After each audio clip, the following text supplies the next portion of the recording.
Brian Crossman Jr. was only 22 years old when his life changed forever. On a chilling morning in September, Crossman Jr. tragically took the life of his stepmother, stepbrother, and father by shooting them all in the comfort of their own home.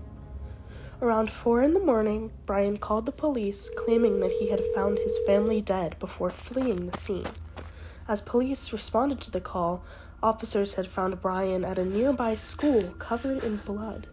The officers that went straight to the scene found his father, Crossman Sr., dead at the door.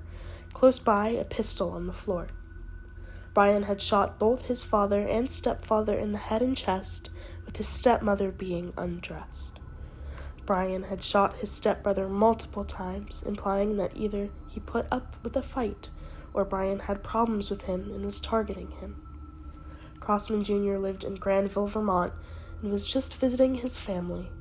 In previous years, the family had warned that Brian was showing signs of schizophrenia, threatening his father many times. As the evidence was being collected, Brian's search history showed several searches of serial killers and murder cases. During Crossman Jr.'s trial, he was found guilty on all 3 counts of aggravated murder. The date was February 10, 2017, when Eudora Gustafson was brutally attacked and killed by her grandson's 28-year-old girlfriend, Selena Martinez. Selena and her boyfriend, Paiva, were at Eudora's home in Bristol, Rhode Island, when the grandfather left for work.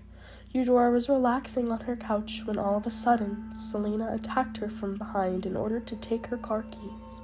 Selena held her down, while her own grandson took a trash bag and securely tied it around her neck, attempting to choke and suffocate her. Selena had been using heroin prior to visiting the house and was looking for money to get more. She took Eudora's jewelry, coins, and checkbooks, then fled in Eudora's car. From there, Selena pawned Mrs. Gustafson's goods and used the money to purchase more heroin, where she was then found by the police.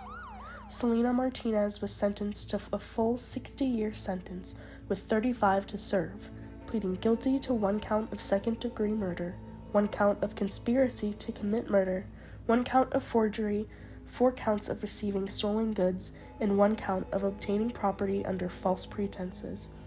Eudora's grandson, Raymond, was found guilty of 1 count of second-degree murder, 1 count of conspiracy to commit murder, 4 counts of receiving stolen goods, 2 counts of forgery, and 1 count of obtaining property under false pretenses.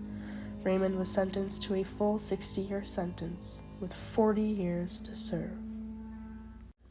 The warm August wind filled the Ogunquit beach with locals and tourists as nothing compares to the coasts of Maine. It was the 9th of August, 1970, when a little girl saw the magnificent coasts one last time. Mary Olenchuk, 13, spent the day on Little Beach with her mom and sister, soaking up the sun and splashing in the ocean. The family had been from Illinois, so naturally they wanted to see more of Maine. Mary told her mother that she was going back to the summer home to get changed and cleaned off, then would be heading into town on bike. After some time, Mary took off on her bike towards the center of town, where her life would soon drastically change. Just around her summer home lay a hotel where a witness later comes forward to confess that he had seen Mary biking the day of her disappearance.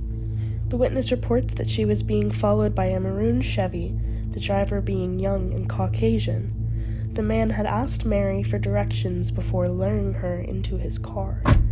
That night, Mary's mother knew that something was wrong as she hadn't been home for hours, leaving the mother no choice but to report little Mary missing.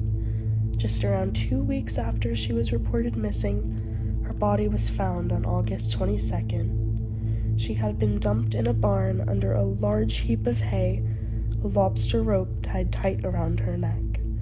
Locals believe that Mary's own father had been somewhat responsible, as he was a general in the U.S. Army receiving several threats a day that people would find and kidnap his family. The police believe that she was killed by a tourist. After all, the beautiful state of Maine is known for its coasts.